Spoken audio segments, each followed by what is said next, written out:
신용대출과 주택담보대출에 이어 전세대출도 오늘부터는 온라인에서 더 낮은 금리로 손쉽게 갈아탈 수 있습니다. 금융권의 대출금리 경쟁이 치열해지면서 서민 이자 부담은 줄어드는 것으로 나타났는데요. 취재 임팩트 경제부 기자와 자세한 내용 알아보겠습니다. 이형원 기자. 네, 금융위원회입니다. 네, 전세대출도 온라인 대환대출이 가능해진 거죠?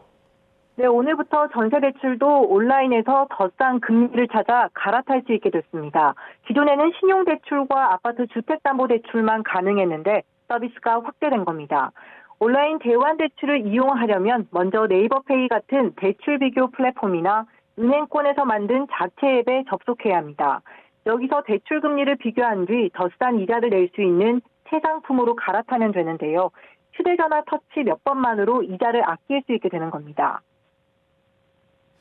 편리한 서비스긴 한데 모두 이용할 수 있는 건 아니라고요.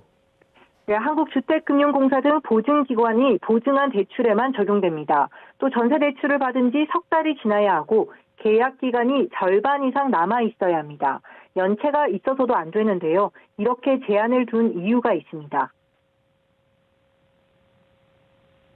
과도하고 빈번한 대출 이동을 방지하고 기존 전세대출 보증기관의 보증상품 취급 기준 등을 감안해서 기간을 제한하고 있습니다.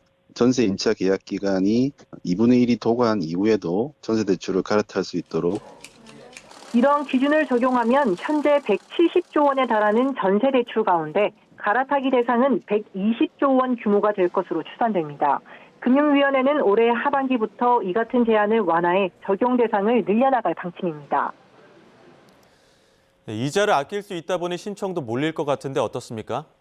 오늘부터 서비스가 시작된 만큼 앞으로 추이를 봐야 정확히 알 수 있는데요. 먼저 진행된 상품들을 보면 큰 인기를 끌었습니다.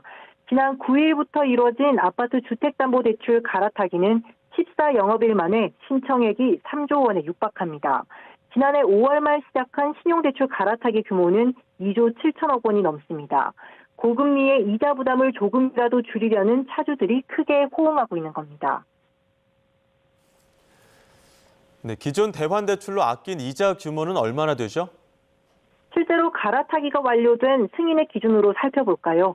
이 아파트 주택담보대출은 평균 1.55%포인트 금리 하락 효과가 있었는데요. 한 명이 1년에 아낄 수 있는 이자 평균액으로 보면 298만 원에 달했습니다. 신용대출도 평균 1.6%포인트 금리 하락 효과로 1인당 연간 57만 원을 아꼈습니다. 전세대출까지 서비스가 확대되면서 서민 이자 절감 효과는 더 커질 것으로 기대되는데요. 금융당국도 갈아타기 흥행으로 은행권 경쟁이 치열해져 대출금리 인하 효과를 보고 있다고 평가했습니다. 실제로 은행권 대출 금리가 내림세로 돌아섰죠? 네, 넉 달 만에 하락 전환했습니다. 한국은행이 오늘 발표한 가중평균 금리 통계에서 확인된 내용인데요. 지난해 12월 예금은행의 전체 대출 평균 금리는 연 5.14%로 11월보다 0.12%포인트 내려갔습니다. 가계대출 금리 내림폭이 컸는데요. 직전 달보다 0.22%포인트 떨어진 4.82%로 집계됐습니다. 특히 주택담보대출 금리는 두 달 연속 내림세를 이어갔습니다. 이 같은 하락세는 주택담보대출 금리를 정할 때 기준이 되는 은행채 5년물 금리가 떨어졌기 때문입니다. 주택담보대출 온라인 대환대출이 이번 달 9일부터 시작된 만큼 이 영향은 아직 반영되지 않았습니다. 이에 갈아타기 서비스 확대로 은행권이 앞다투어 금리 인하에 나서면 대출 금리 내림폭이 더 커질 수도 있습니다. 지금까지 금융위원회에서 전해드렸습니다.